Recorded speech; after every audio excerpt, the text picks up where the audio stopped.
Hey everyone, how's it going? Puntastic77 here, coming to you with some Team Fortress 2. I hope you're doing well. I'm playing as the Heavy with the stock machine gun, the Sandwich, and the Fist of Steel on CP Mountain Lab. This map, I never played it during the Halloween update. It had alternate color scheme and some spooky pumpkins and all that kind of stuff. And I saw a bunch of videos on it from some of the YouTubers, but I never got a chance to play it just because I didn't play a lot of the Halloween maps. I don't know, just because I didn't have a lot of time in October and not having a lot of time here in November to do stuff. But let's talk about the topic that I wanted to talk about today, and that topic is revenge. So, what am I talking about when I'm talking about revenge here? Now, before I was playing this game, I was playing as the Pyro, and before I was playing that, I was playing as the Spy, and before I was playing that, I was playing as the Scout. So this was multiple rounds of me playing different classes, and one kind of constant theme kept prevailing throughout the whole matches is I would get dominated, and dominated, and dominated by one single player. And when this usually happens, I resort to trash talking. And this trash talking gets me more mad because when I die after trash talking, it embarrasses me, and it's like just digs you in this deeper hole of like it's a cyclical thing of you die a few times, you talk crap, you die a few more times, you lose your focus, and it's just all downhill from there. So what I resorted to doing was playing the class that would counter that person's class every time I saw that they changed, or every time I saw that I was going against them. So for example, if they were a Pyro, I would go Heavy. If they were a Spy, I would go Pyro. If they were a Scout, I would go Pyro, and so on and so forth.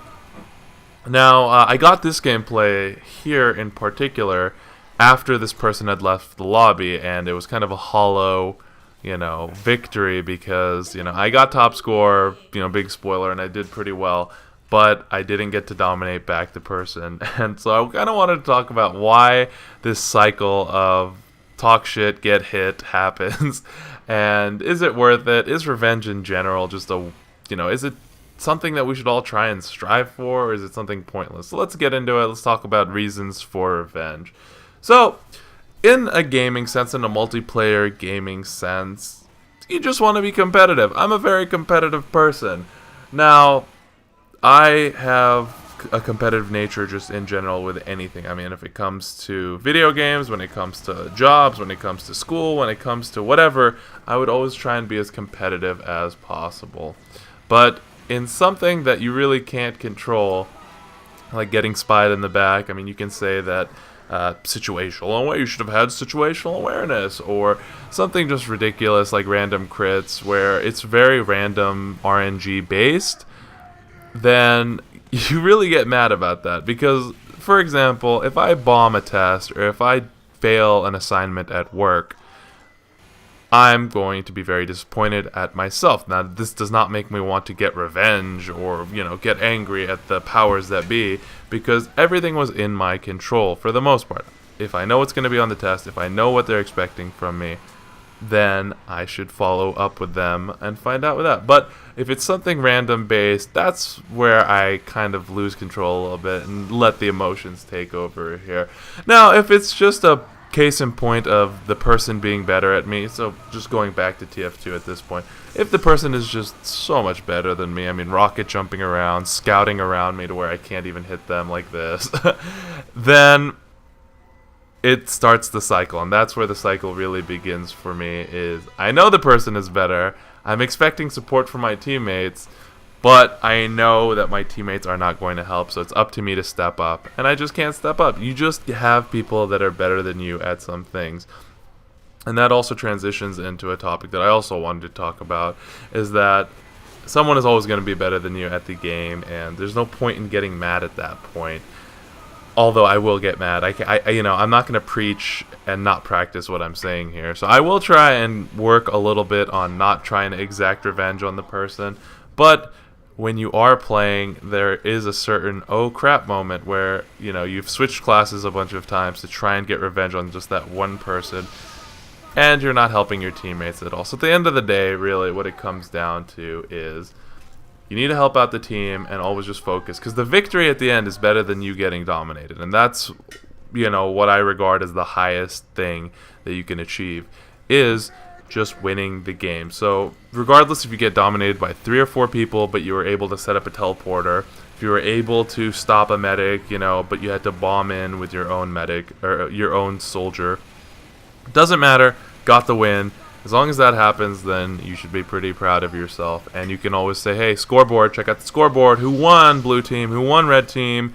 You know, shut up. That's usually my mentality when I talk crap and someone's like, well, I dominated you.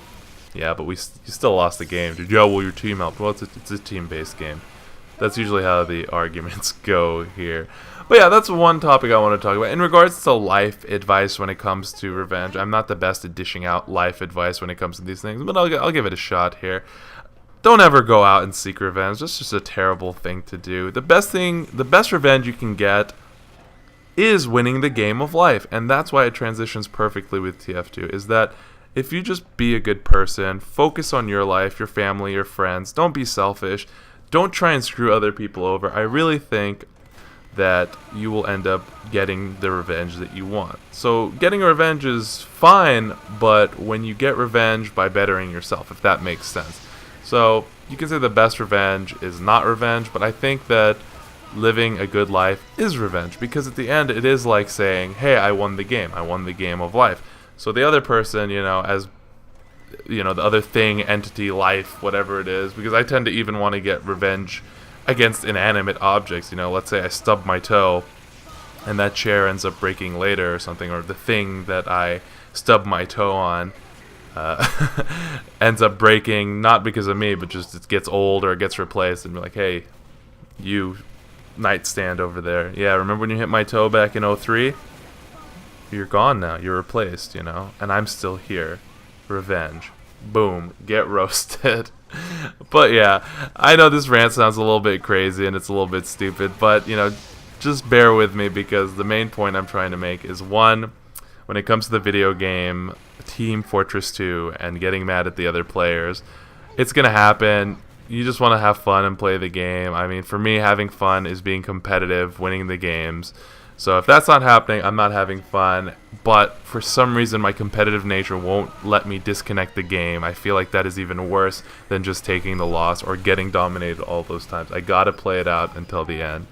And then 2, in life, you know, if someone is, you know, doing an injustice to you or a wrong, you know, don't seek it out. Karma is a thing, in my opinion, and it'll get back at them, and the best you can do is just go be a good person and live life. So the round's coming to an end here. Really good score compared to the other team. We won, I got a few dominations, and I had fun. Thank you all for watching so much.